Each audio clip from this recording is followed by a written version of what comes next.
probably every one of you sitting here tonight has enjoyed a comic book or a graphic novel at some point in your life, if it was Spider-Man or Justice League or even Archie. Whichever you are reading isn't important, it's just important that you were reading. What's so wonderful about March is that it owes its existence to a comic book. That's right, Congressman John Lewis, as a young man, read a 1950s comic book called Martin Luther King and the Montgomery Story. And here it is. This comic is the account of the 1955 Montgomery bus boycott. It went unnoticed by the mainstream comic industry, but it spread like crazy among civil rights groups. This comic is over 60 years old and contributed to Congressman John Lewis, Andrew Iden, and Nate Powell creating the March trilogy. A comic book can be that amazing. As a one-book partner, we do so much more than just make the book available at our library locations. We will be hosting one-book events all throughout the season. The city's Pacific Beach Taylor branch will be holding a civil rights cinema, which will screen movies including Selma, Loving, and Mississippi Burning. Our Central Library in East Village is hosting legendary comics guru Scott McCloud, who will talk about comics and visual communications. But the San Diego Public Library is not the only organization to hold these events. Every single one-book partner has committed to creating a public event. North of the city of San Diego, the Escondido Public Library is hosting a sign-making workshop called What Would You March For? And the Oceanside Library will have a panel discussion on comic books. There are many more March activities planned at our library locations and other supporting library systems throughout San Diego County. So please check out kpbs.org/onebook to find an event near you. With all of the city's library locations, all the 33 San Diego County branches, which is also a partner, and other participating organizations, there will be more than 100 one-book events to attend this year. And that's incredible.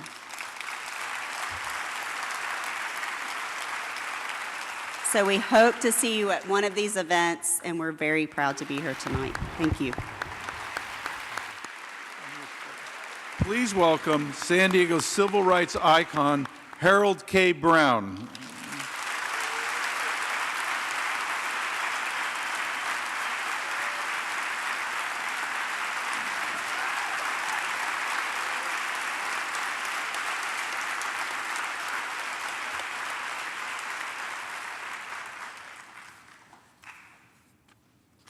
Thank you very much. And good evening, everyone. It's a pleasure, really, to be here to share with you some remarks about the San Diego civil rights movement of the 1960s. While the freedom rides in the South, the boycott in Montgomery, Alabama, the sit-ins at lunch counters, the voter registration drives, and others that were taking place around the country, all aimed at breaking down the doors of racial segregation and discrimination. There was a city of sun and fun called San Diego, California, where the same battles against racial segregation and discrimination were being fought. San Diego, in the 1960s, practiced racial discrimination in housing, employment, education, and hotel and restaurant accommodations, just like in the South and other parts of America. Because of the existence of these practices, in 1960, a small group of us, blacks and whites, formed the San Diego chapter of the Congress of Racial Equality, known as CORE, a national civil rights organization. To address this treatment of San Diego's black citizens. At that time, blacks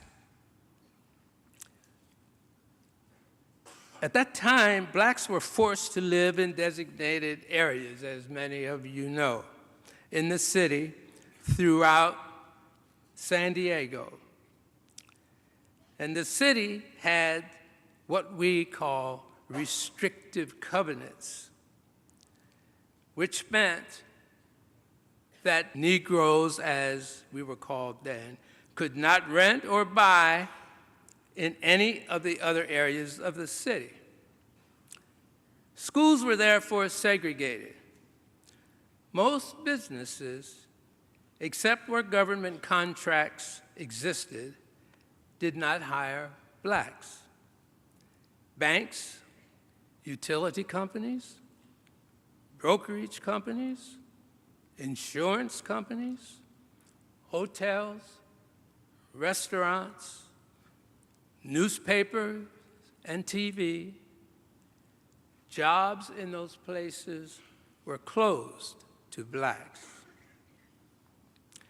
Our CORE chapter, angry and determined to change those conditions, we picketed, set in, and marched against numerous companies and businesses to draw attention to their policies and practices of not hiring blacks. One business I often mention to emphasize the seriousness of job discrimination in San Diego was a food store that we picketed for months because they refused to hire blacks, even for the position of bagging groceries. We also demonstrated against the San Diego Zoo, the San Diego Union newspaper, the San Diego Real Estate Association, the San Diego Gas and Electric Company, and the Bank of America. Some of us were arrested and jailed during our demonstrations against the San Diego Gas and Electric Company and the Bank of America. As the chairman of CORE and the leader of the demonstrations, I received jail sentences from 3 different judges, totaling 125 days, with some days suspended. I was permitted to serve the time on weekends while teaching school during the week, introducing some magnanimity into this deplorable situation. Some might say our civil rights struggle in San Diego was lightweight compared to what Congressman Lewis and others went through in the South, and I agree. But nevertheless, it called for courage, conviction, and sacrifice by the demonstrators. There are 2 ways to look at the civil rights movement in America: the good and the bad. The good is that we have overcome a lot of the bad. San Diego is so much different city than it was during the 60s. Conditions have changed for better for San Diego's black citizens and citizens of color. Thanks to the nationwide civil rights movement and our efforts in San Diego, much has been accomplished toward making America what most of us wish it to be. Because of the constraint of time, I did not go into more detail concerning the civil rights movement in San Diego. But if you are interested in knowing more, I cover it in more detail in a section of the book I have written, which I hope will be published in early 2019.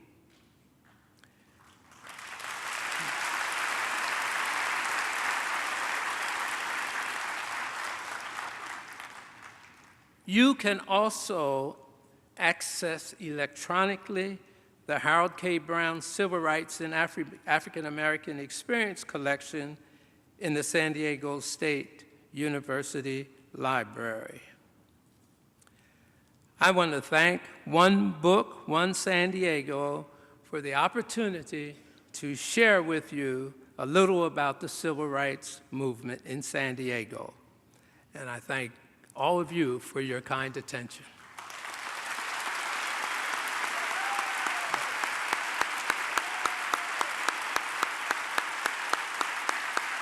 Thank you, Harold. And now it's my pleasure to introduce the trio responsible for March, the graphic novel trilogy that is Congressman John Lewis's firsthand account of African American struggle for equality. Congressman Lewis, the United States representative from Georgia's 5th Congressional District, hardly needs an introduction. He is a renowned icon of the civil rights movement. As a young man in the 1960s, he organized peaceful protests of Nashville's segregated lunch counters and participated in famous freedom rides to desegregate buses in the South. As head of the Student Nonviolent Coordinating Committee, he became nationally recognized and named one of the Big Six in the civil rights movement. The peaceful protest he led across the Edmund Pettus Bridge in Selma is known as a pivotal moment in the civil rights movement in history. The news footage and photographs of marchers being beaten by state troopers hastened the passage of the 1965 Voting Rights Act. Congressman Lewis was among those beaten with a billy club, and the confrontation became known as Bloody Sunday. He was elected to the United States House of Representatives in 1986 and has represented his district ever since. He was awarded the Medal of Freedom by President Barack Obama in 2011.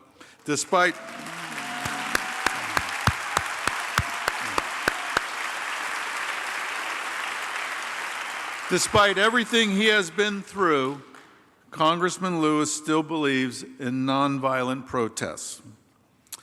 Andrew Iden is an Atlanta native and serves as the Congressman's digital director and policy advisor. He was communications director and press secretary during the Congressman's re-election campaign in 2008 and again in 2010.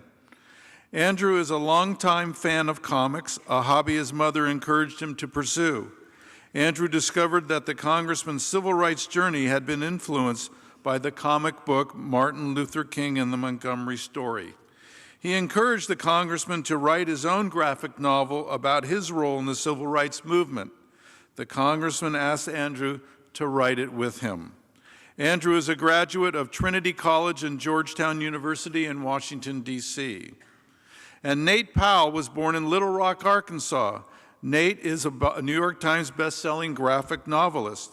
He began self-publishing at 14 and graduated from School of Visual Arts in 2000. His graphic novel, Swallow Me Whole, has won the Eisner Award, the Ignatz Award, and was a finalist for the LA Times Book Prize. In addition to March, Nate is also an artist for the graphic novel adaptation of Rick Riordan's international bestseller, Heroes of the Olympus, The Last Hero. With March, these three men have created a phenomenon all of its own. It is the first graphic novel to receive the National Book Award. It's also the first graphic novel to receive the Robert F. Kennedy Book Award. There are many other awards. Among the most notable are the Coretta Scott King Book Award and the Michael A. Prince Award. Much like Martin Luther King and the Montgomery Story, Congressman Lewis said he hopes his own story told in a graphic novel format will guide future leaders. It is my great pleasure to introduce to the stage Congressman John Lewis, Andrew Iden, and Nate Powell.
Good evening.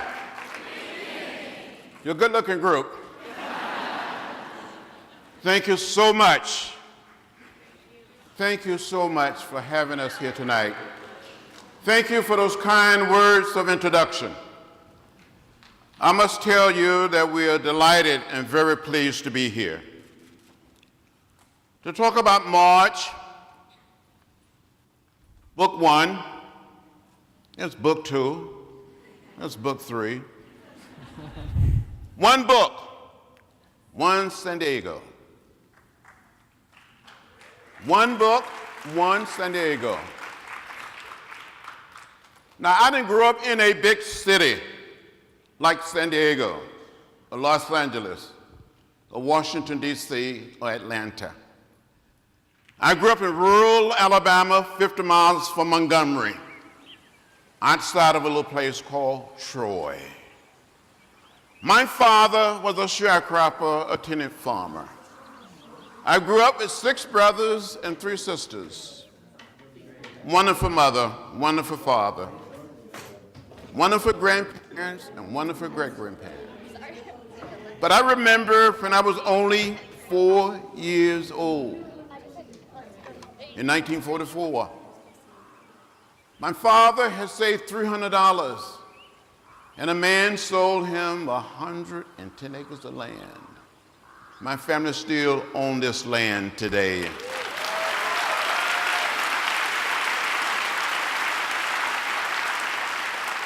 On this farm, we raised a lot of cotton, a lot of corn, peanuts, hogs, cows, and chickens. My 2 wonderful, smart colleagues have heard me say this so many times. They're probably sick of me saying it. I know you heard too much Andrew and Nate, but let's just reason and just talk a little tonight, okay? You bet. Is it okay? When I was growing up there on that farm, sometime I'd be out there working in the field, picking cotton, gathering peanuts, pulling corn as a little boy, as a little child. My mother would say, boy, you're falling behind, you need to catch up. And I would say, this is hard work. And she would say, hard work never killed anybody. I said, well, it's about to kill me. But growing up there, as a little child, I fell in love with raising chickens. Any of you know anything about raising chickens? Don't fool me, you don't know anything about raising chicken. I know some of you like to eat chicken, but you don't know anything about raising chicken.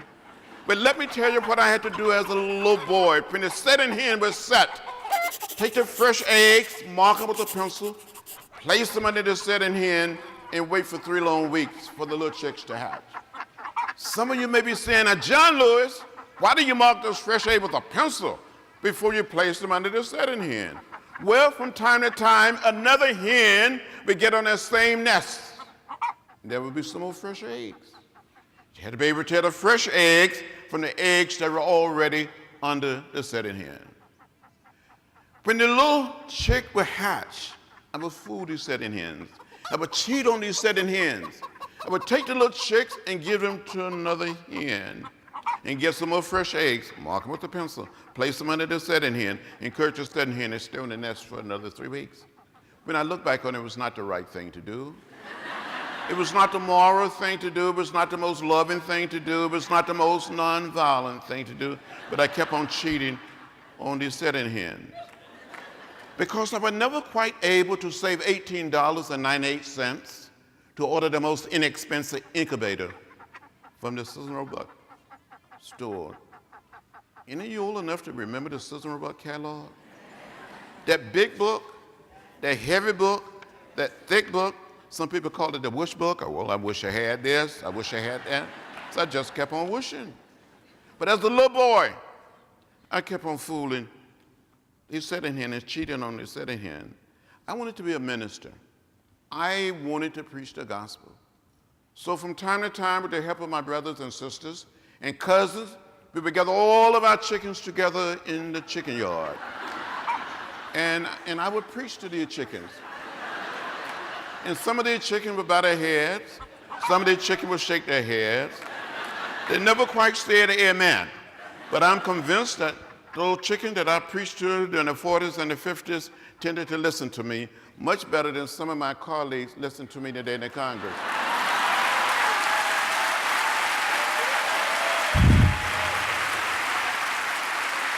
And some of these chickens were just a little more productive. At least they produced a, well, that's enough of that. But I tell you, if it hadn't been for the patience of those chickens and my sisters and brothers and cousins, I probably wouldn't be standing here today as a member of Congress, as someone who was inspired to get involved in the civil rights movement. My mother would say that I was very nosy growing up. I wanted to know everything. Asked too many questions. Why this? Why that? She said, boy, just be quiet. You get involved in grown folks' business. But growing up there, when we would visit the little town of Troy, visit Montgomery, visit Tuskegee, I saw those signs that said white men, colored men, white women, colored women, white waiting, colored waiting. And I would ask, why? She would say, that's the way it is. Don't get in the way, don't get in trouble.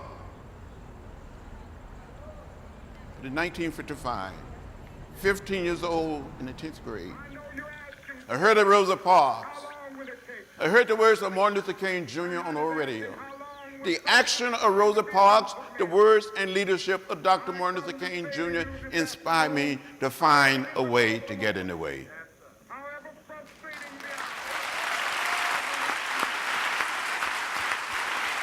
So in 1956, with some of my brothers and sisters and cousins, we went down to the public library. The public library. Trying to get library card, trying to check out some books. And we were told by the librarian that the library was for whites only and not for coloreds. I never went back to that library until July 5th, 1998, for a book signing of my first book, Walking with the Wind.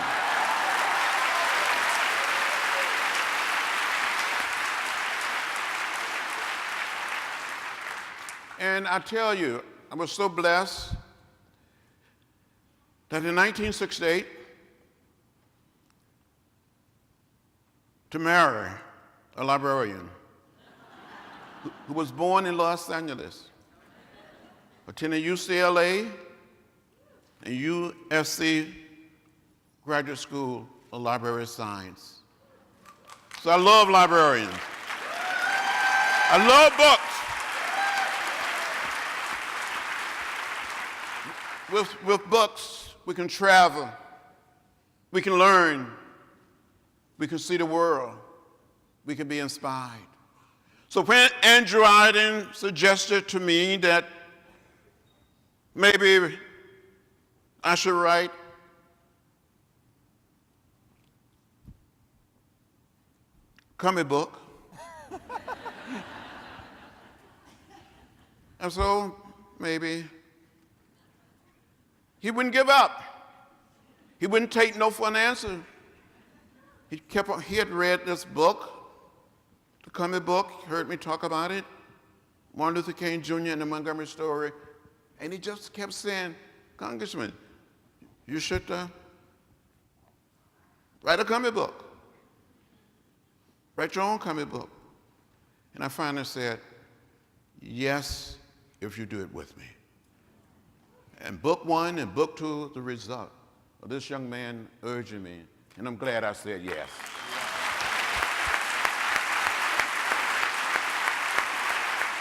So I'm honored to be here with Andrew Iden and Nate Powell. These two smart, gifted young men. They're making a contribution that generation yet unborn will be inspired by what they continue to do. Now, some of you may ask, how did you get involved in the civil rights movement? How did you meet Martin Luther King Jr. and Rosa Parks? In 1957, when I was only 17 years old, I wrote a letter to Dr. King. I didn't tell my mother, my father, any of my sisters or brothers, any of my teachers. I wanted to attend a little college about 10 miles from my home called Troy State College. It is now known as Troy University, probably one of the fastest growing universities in America. Students come from all over America and from all over the world to attend college there. Submitted my application, my high school transcript. I never heard a word from the school. So I wrote a letter to Dr. King. I didn't tell my mother, didn't tell my father, any of my sisters or brothers, any of my teachers. Dr. King wrote me back and sent me a round-trip Greyhound bus ticket and invited me to come to Montgomery to meet with him. In the meantime, I was accepted at a little college in Nashville, Tennessee. An uncle of mine gave me a $100 bill, gave me a Foot Locker. You know, the young people here, do you know what a Foot Locker is? One of those big trunks that you can pull it open, bring it back together. I put everything that I own, my few books, my clothing, everything except those chickens in that Foot Locker, and took a Greyhound bus to Nashville, Tennessee to study. And after being in Nashville, Tennessee for about 3 weeks, I told one of my teachers that I'd been in contact with Dr. Martin Luther King Jr., and this teacher informed Dr. King that I was there. Martin Luther King Jr. got back in touch and suggested when I was home for spring break to come and see him. So on a Saturday morning, I boarded the bus, traveled from Troy to Montgomery, only 50 miles away. A young lawyer by the name of Fred Gray, who had been the lawyer for Rosa Parks and for Dr. King and the Montgomery movement, met me at the Greyhound bus station and drove me to the First Baptist Church, pastored by the Reverend Ralph Abernathy, and ushered me into the pastor's study. I saw Martin Luther King Jr. and Ralph Abernathy standing behind the desk. And Dr. King said, "Are you John Lewis? Are you the boy from Troy?" And I said to Dr. King, "I am John Robert Lewis." And he still called me the boy from Troy. He told me what could happen.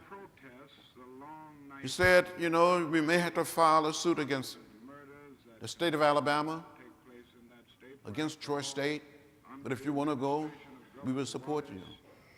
I went back and had a discussion with my mother and my father.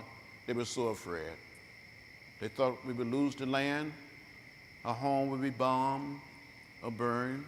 So I continued to study in Nashville. So it was in Nashville, Tennessee, that I would see Dr. Martin Luther King Jr. from time to time, or see Rosa Parks, or Mrs. Coretta Scott King when they came to speak. And they would always ask, how you doing? How's the movement going?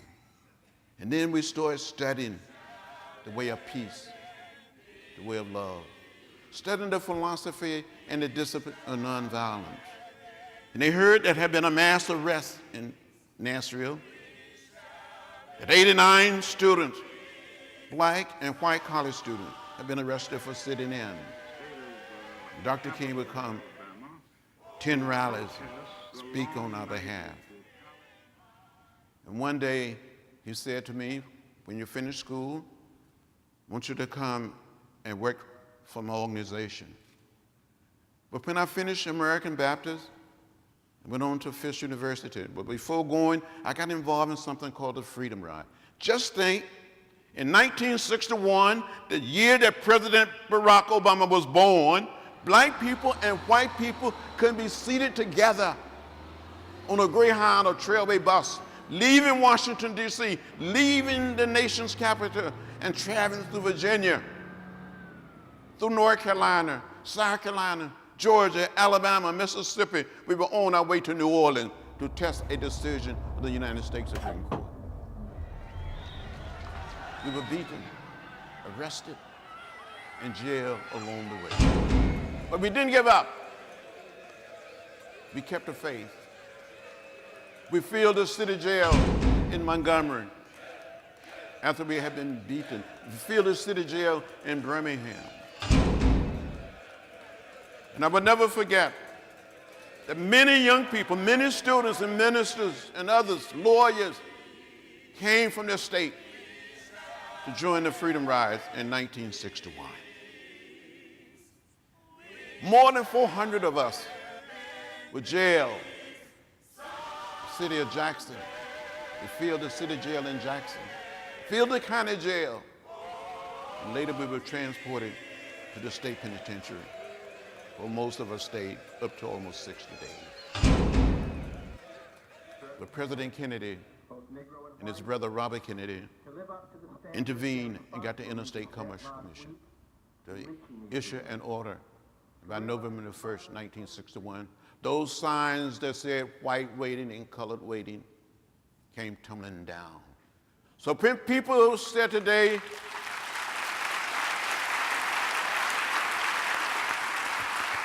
March, Book 1 is saying, when people said that nothing had changed, I feel like saying, come and walk in my shoes. The only places our children and their children will see those signs today will be in a book, in a museum, or on a video. We're not there yet, but we're on our way to creating one America, one people, one family, one house.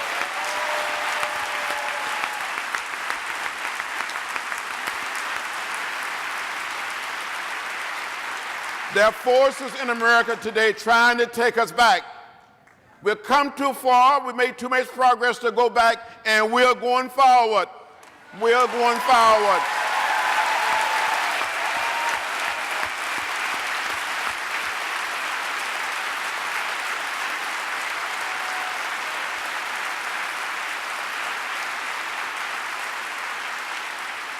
Dr. King spoke of redeeming the soul of America, creating a beloved community where we can lay down the burden of race and class. March is saying, in effect, that we're one people, that we're one family. We all live in the same house, not just the American house, but the world house. Yeah. And it doesn't matter whether we're black or white, Latino, Asian American, Native American. We're one people. As the late A. Randolph said, who was planning the March on Washington, he said it over and over again. Maybe our foremothers and our forefathers all came to this great land in different ships, but we're all in the same boat now.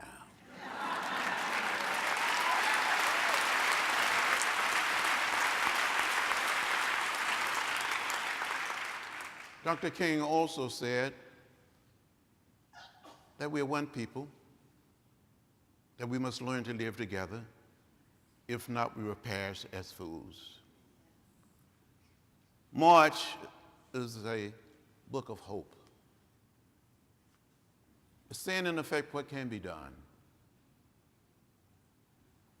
You know, we didn't have a website. We hadn't heard of the internet. Social media, what is that? but we used what we had to bring about a nonviolent revolution. A revolution of values, a revolution of ideas. And I said to each and every one of you here tonight, to never give up, to never give in.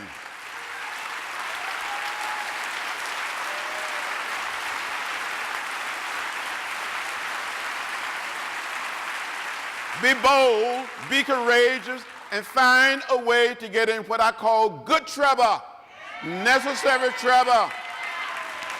Sometimes I think that here during these unbelievable days in our country, that we are too quiet. We need to make a little noise.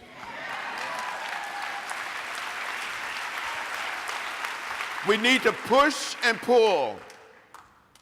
Look, some of my friends, some people that I march with and work with, men and women, black and white, gave their very lives for the right of all of us to participate in the democratic process. 3 young men that I knew, Andy Goodman, Micah Schreiner, and James Chaney, gave their very lives on June 21st, 1964 in Mississippi. They really were riding in a car during voter registration work, went out to check on the burning of an African-American church. They were arrested, taken to jail, taken out of the jail, turned over to the Klan where they were beaten, shot, and murdered.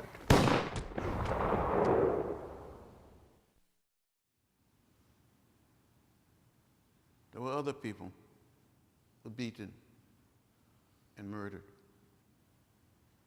People were asked to count the number of bubbles in a bar of soap, the number of jelly beans in a jar.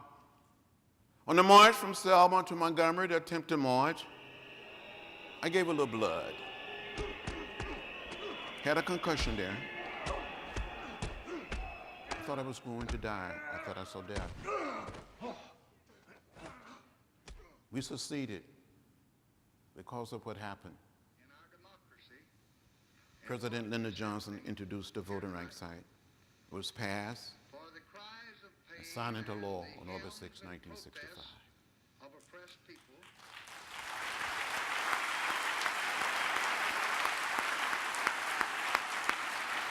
In closing, I said to each and every one of you, I truly believe that in a democratic society such as ours, the vote is precious.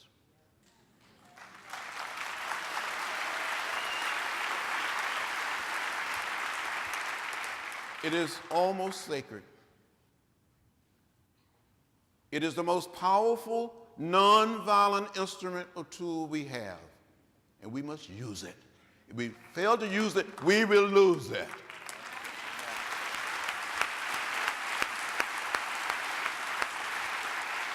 So on election day, I appeal to each and every one of you to go out and vote like we never voted before. We must vote.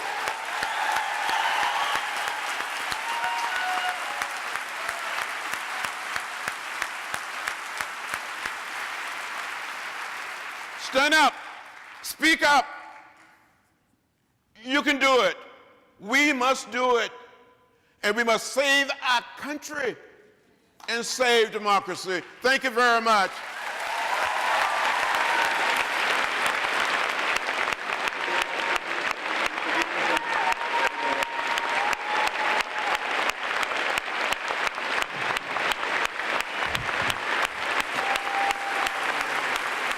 All in your hands.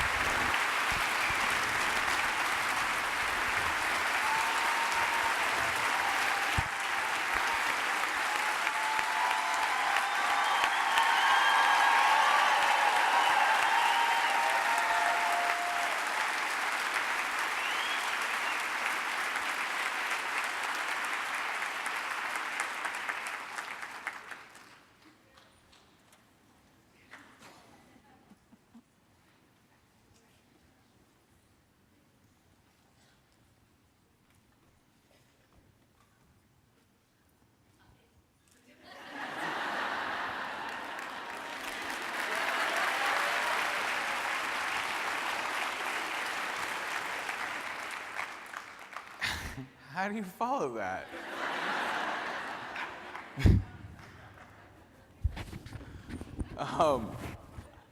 My name is Andrew Iden.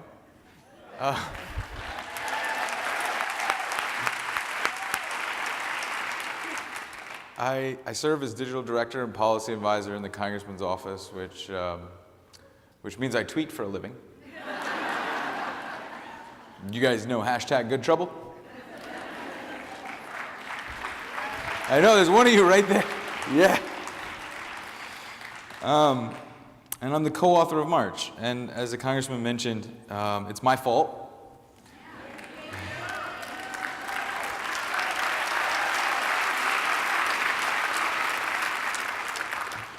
This is fun. You guys have a great place here.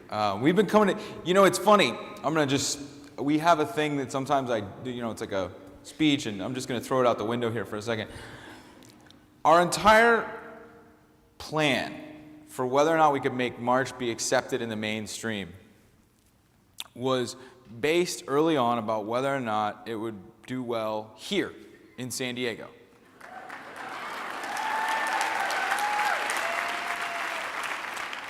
It was, could you be a hit at Comic-Con?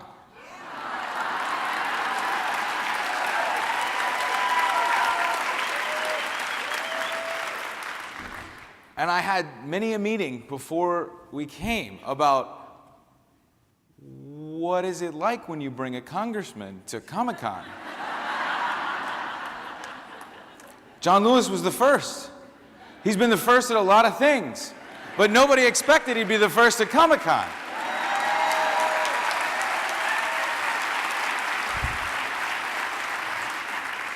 And to her credit, your congresswoman for Port of the City, Susan Davis, was the second. She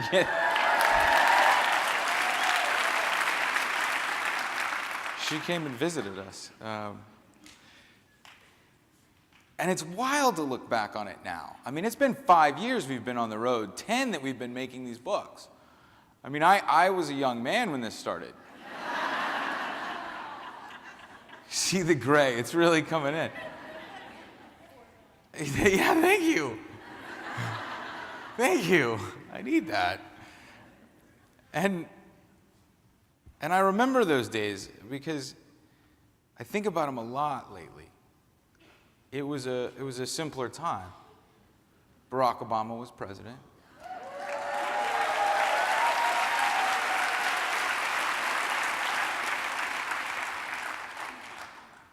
The Republicans were a mess, but nothing changes.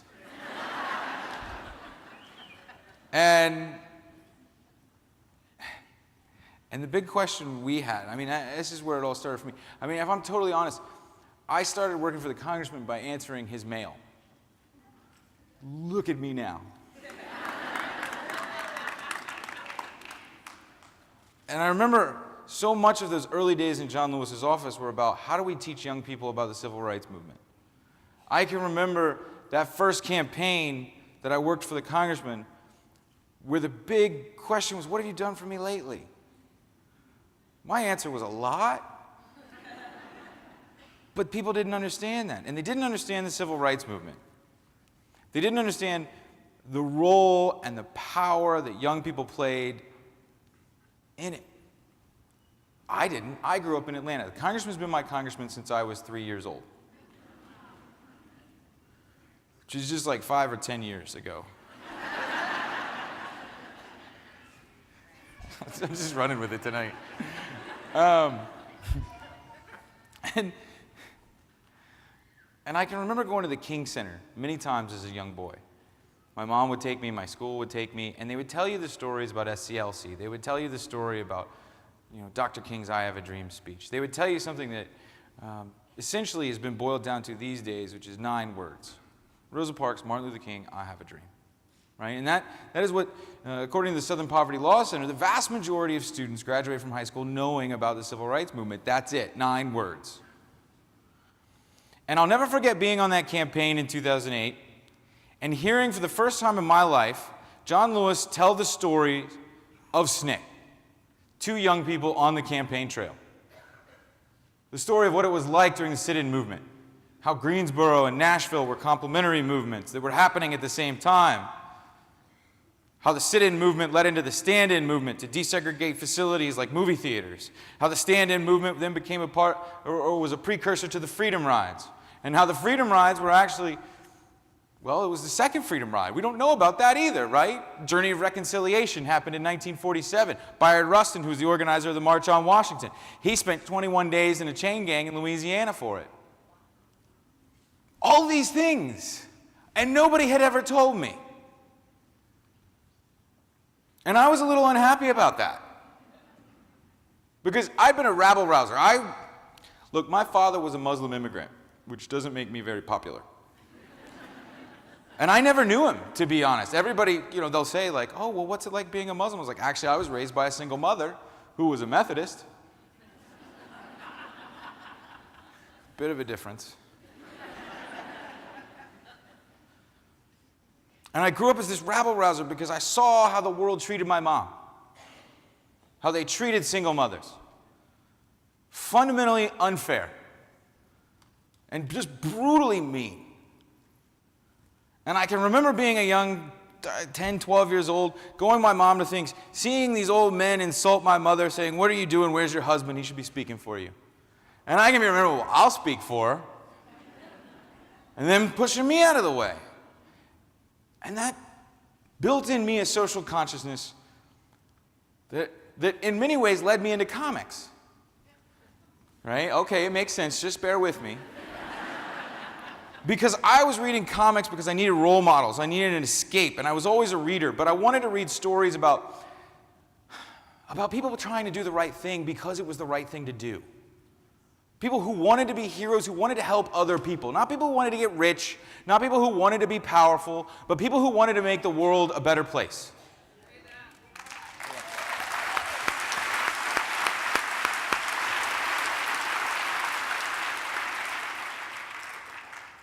And to be fair, it was a lot of white men in tights.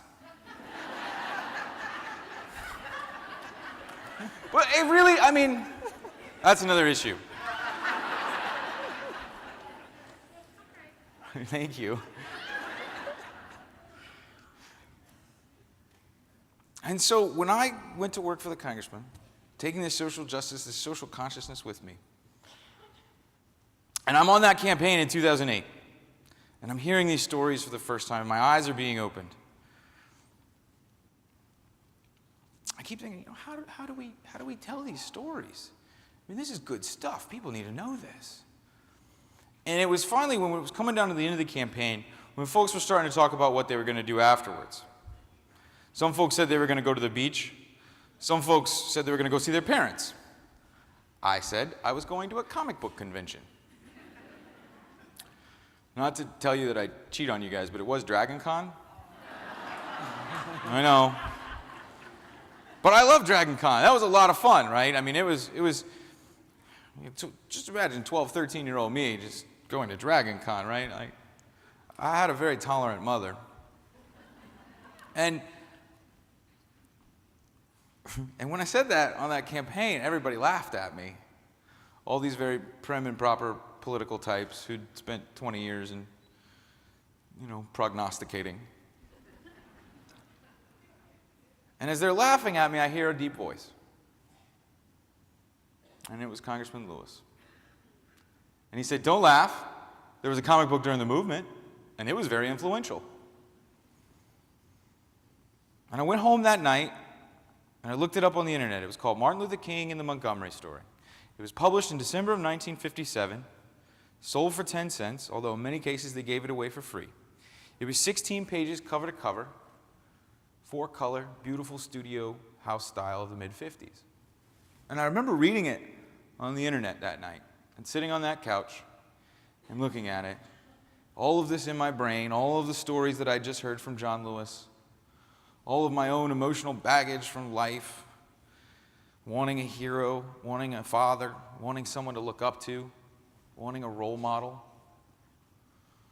And I remember sitting there thinking, there should be a John Lewis comic book. When the congressman told you the rest, I was pretty stubborn. You can't imagine that, can you? And I just kept asking. I kept asking over and over, why don't you write a comic book? And it was funny to watch my colleagues dismiss it so wholeheartedly, to just completely miss that pitch as it went right by. They couldn't fathom it. And I've thought about that a lot since then. What can we learn from that? What can I learn from that? And that is, don't be the guy or the lady laughing at the kid with the idea. Listen.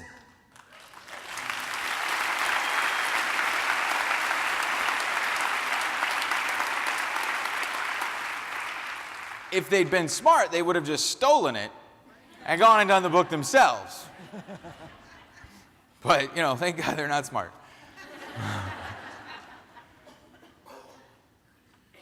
So why comics? Why does comics work for teaching the civil rights movement more so than other mediums? Why is it that this book and these books have taken off when there have been so many books published about the civil rights movement? Literally thousands of books have been published about the civil rights movement by icons of history, and yet March has outsold just about all of them. Why? Why? This is the big question.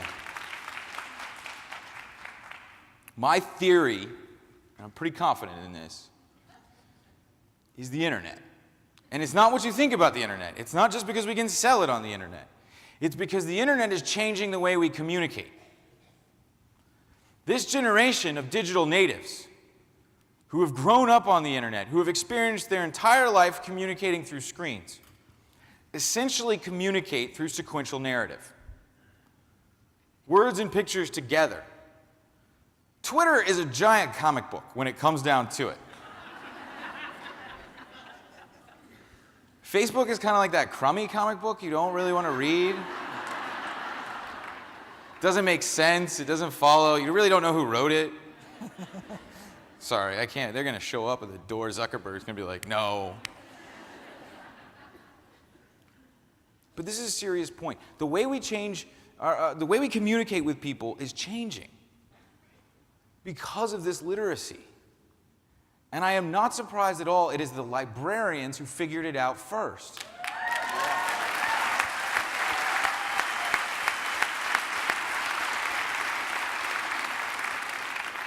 Because frankly, they're smarter than all of us.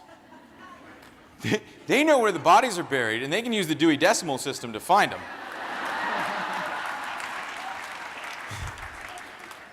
Dewey Decimal jokes are the best.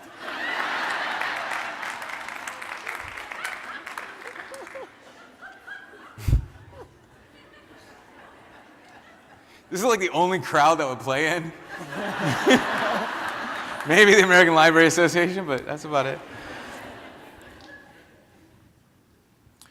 So what does this mean? So now we have this resource. Now it's starting to be in schools. I think for me, that's the biggest deal. Right? When I was in school, there were no comic books.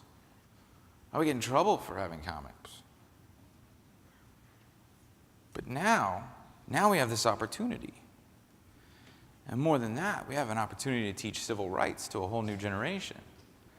I don't think it's a coincidence that we fail to teach the civil rights movement. I don't think it's a coincidence that we fail to teach civil disobedience and nonviolence.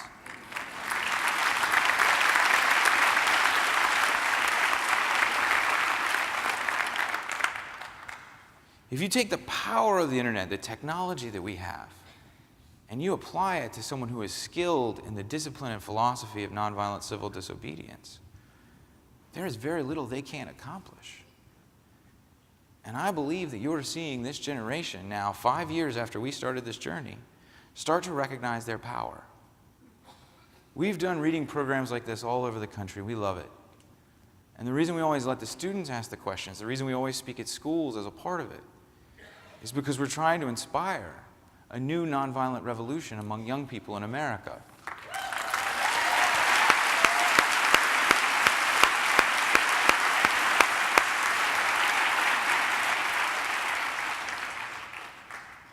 And I think it's working.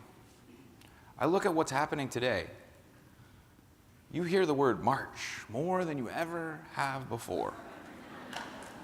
You see students and young people who are building organizations, who are building presences online that allow them to respond and hold these giant events on a moment's notice. And I think it's just starting. I think we're going to see them get better, whether it is emulating the selective buying campaigns of Nashville and Montgomery, or marching on Washington as we've seen them, or dealing with the corporations who underwrite some of these people who we don't necessarily agree with. They're going to find their voice. It's only a matter of time. And all of you and me and our obligation is to help them, to give them things like March, to tell them that we support them, to show them the path forward, because they will be our salvation, our liberation. They are our future. But more than anything, they may be the only thing that pull us out of this dark hole that we're in right now.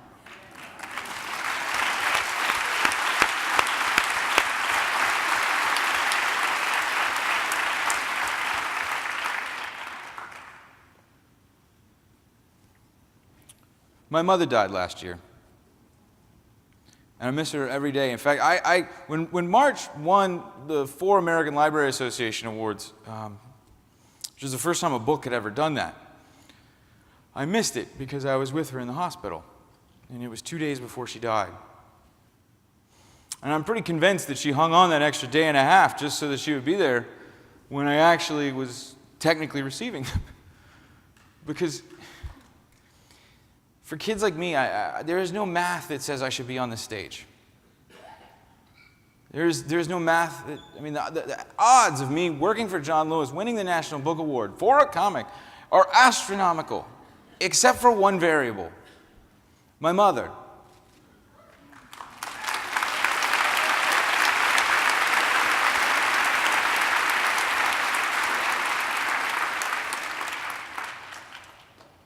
So I say that to say we all have a role to play in someone's life. We don't know necessarily what it is at the outset, whether it is being a parent, a friend, a caretaker, a lover.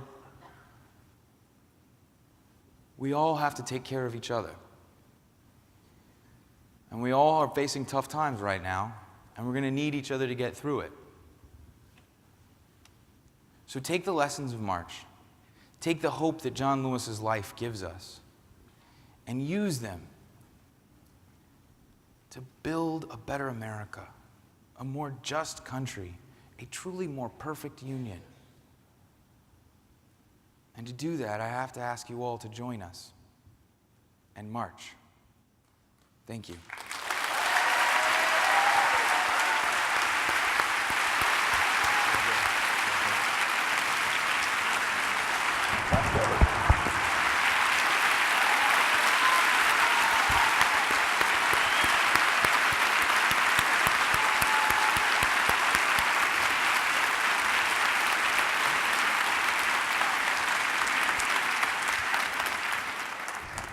Now, for the first time, I will say, how do you follow that?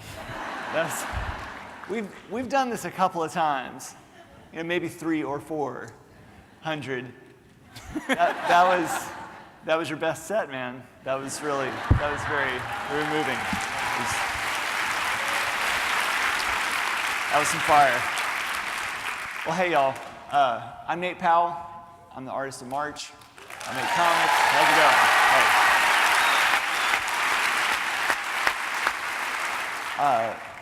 I've come to San Diego 11 times now, and this is the first time that it's not been for San Diego Comic Con, so thank you.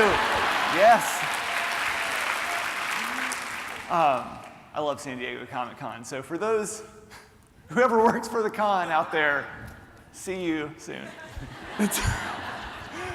Okay, so I'm from Arkansas, and I was born in the late 70s. I also spent my elementary school years in Montgomery, Alabama. And my parents are baby boomers from northern Mississippi. A lot of my time spent on March was a reckoning with my entire lifetime. So growing up, being 7 or 8 in the mid-'80s, I did get a basic working knowledge of the civil rights movement. I mean basic, but it worked for me. And a lot of it was from my parents, historical information and personal anecdotes from their lives and growing up in the 50s and 60s in Mississippi.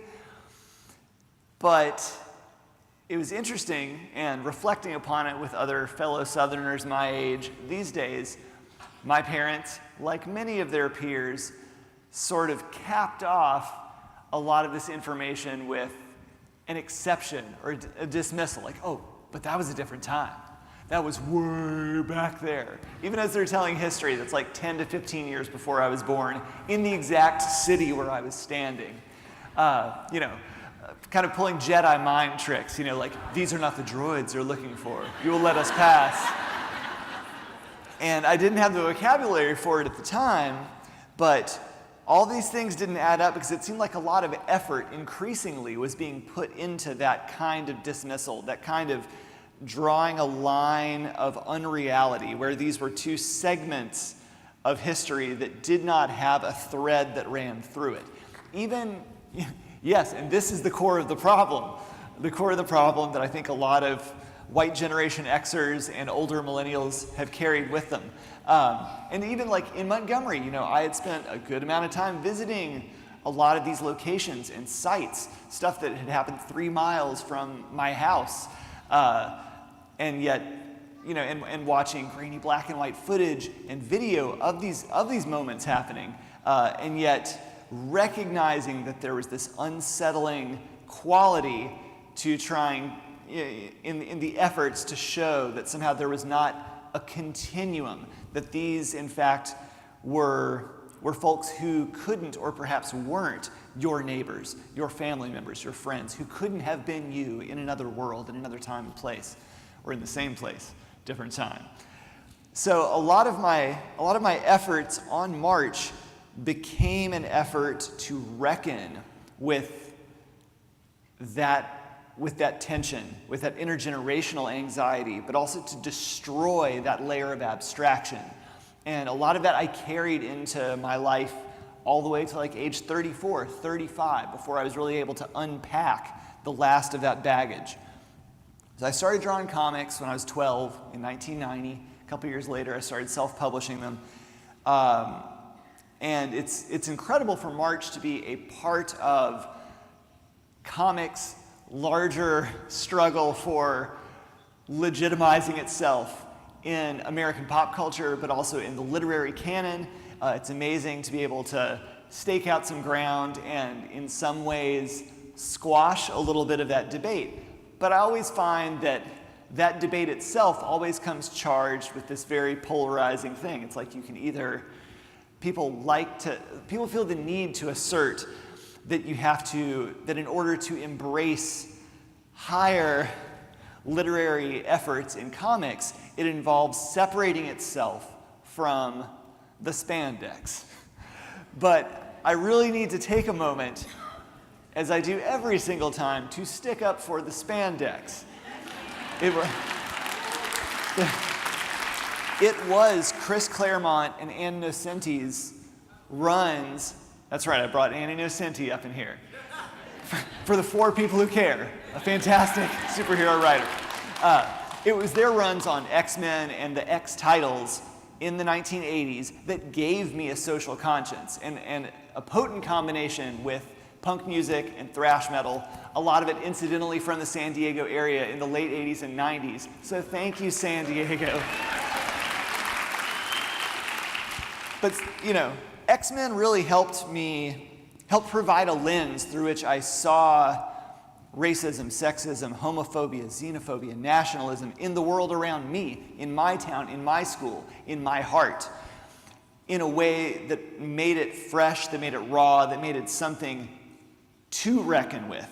And it was something that I was able to take, out of my superhero realm and sort of empowered by angry, hopeful, creative people making loud music in basements and garages. Eventually, the comics I made sort of wound those two concepts together tightly until, in many ways, I feel like March was a synthesis of my entire life when the time came to do it, not just reckoning with where and when I came from, but what it is I chose to do, the ideals I chose to pursue, the questions I wanted to ask, and the things that I wanted to see. I think that when it came time to unpack the last of that baggage and reckon with what hadn't been dealt with in terms of learning about our shared history and the history of the pursuit for justice and the history of reckoning with inequality and injustice, it sort of shocked me the degree to which I was carrying my parents' generation's assumptions that the relatively basic civil and legal gains that were essential, established through the efforts of the civil rights movement, were universally accepted, period. And it's really nice to see, the tens of thousands of retweets of the statistics of polls, gauging Dr. King's popularity throughout America at large in the mid-1960s. And it's it is a shocker. But it's important to recognize the situation on the ground at the time and the amount of pressure, the amount of perseverance necessary to turn the tide of America at large. So yes, everyone needs a good civil rights education. And we need to show it in context with struggles for women's rights, for workers' rights, for LGBTQ rights, for immigrants' families' rights. These things are interconnected.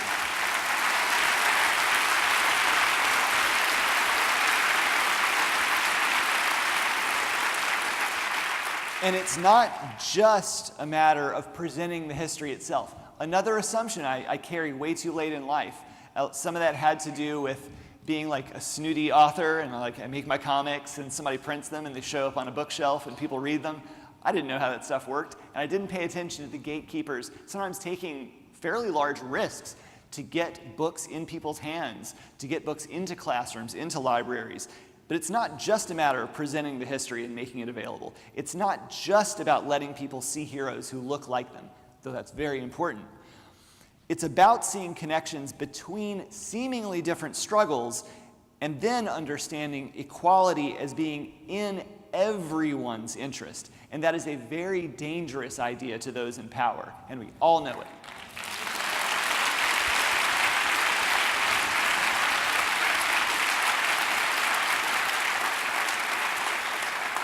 So when we, and I mean like the big we, though, this is our contribution.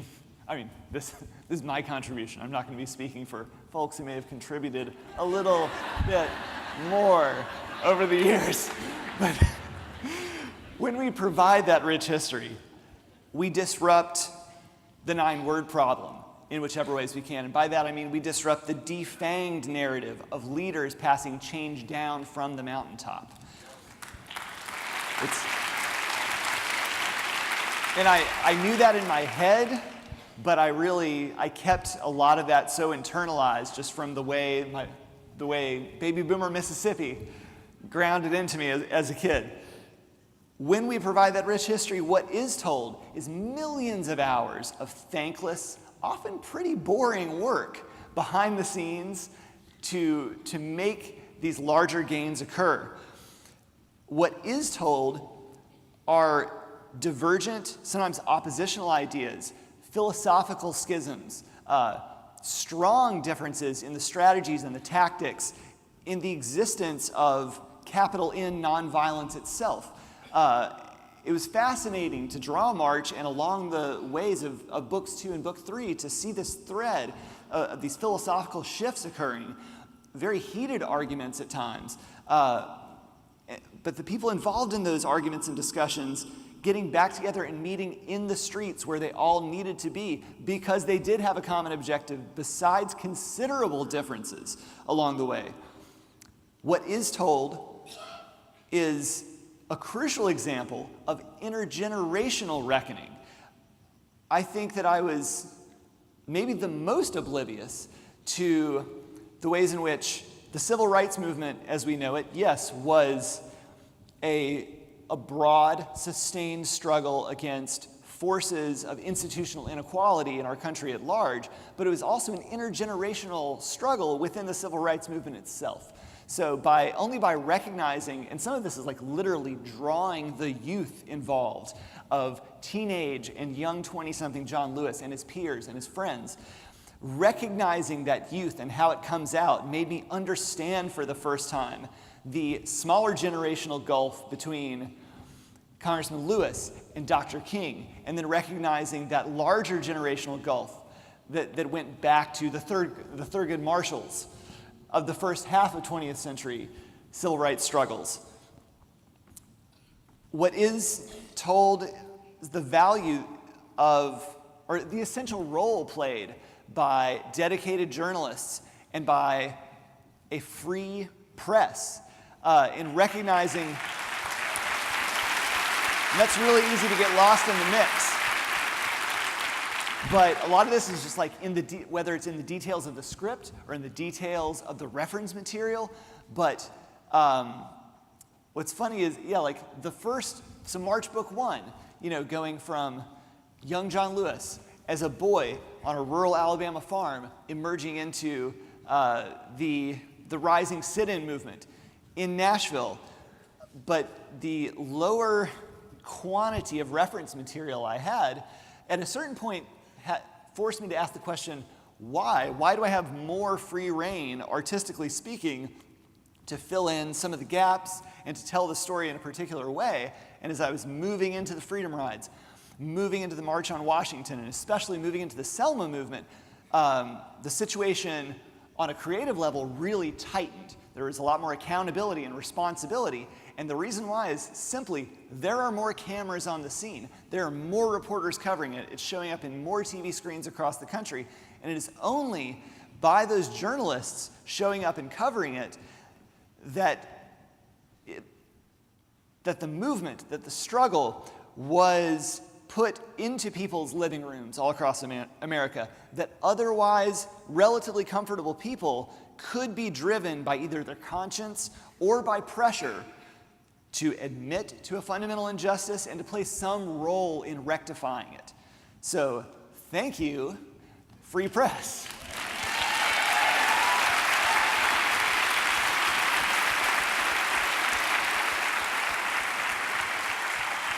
And I guess at its most basic level, what is told is that inequality is not something that is fixed once. The arc of the moral universe may bend towards justice, but it only bends towards justice when we bend it. And we all know that. We all know it now. So immediately upon getting my own reference together and reading Walking with the Wind to prepare for Drawing March, I immediately identified with John Lewis as a 6-year-old. And I grew up 40 miles up the old Troy Highway from where Congressman Lewis grew up. Different generation, very different circumstances, but it was the intensity, the gravity through which he viewed the world around him that I experienced very vividly as a 6-year-old adult. That awareness of fairness and injustice and the way that he perceived and dealt with it. I can see it in my own 6-year-old very clearly now. And I think that, in general, we all experience that level of intensity as 6-year-olds. I think the structures and the systems which surround us and contain us spend a lot of effort and resources to whittle away at that sensitivity day by day, year by year. And it's important to be able to pull out that sensitivity whenever possible. It's what binds us, and it's what allows us to actually get in the streets together.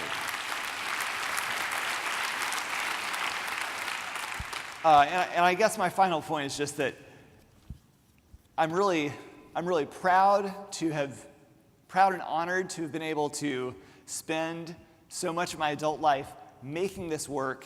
It's doubly important now as a parent, but in the larger social sense, to be able to set out an example to say, here's what a thoughtful, committed group of 20-year-olds did to shape the fabric of our country. Not despite being 20, but specifically because they were 20. So, if anyone out there is under the age of 20, the challenge then is, what will you do when you are 20? And the good news is, you get to determine that. But this is not a drill, and it never was. But we all know that now, don't we? Thank you, y'all.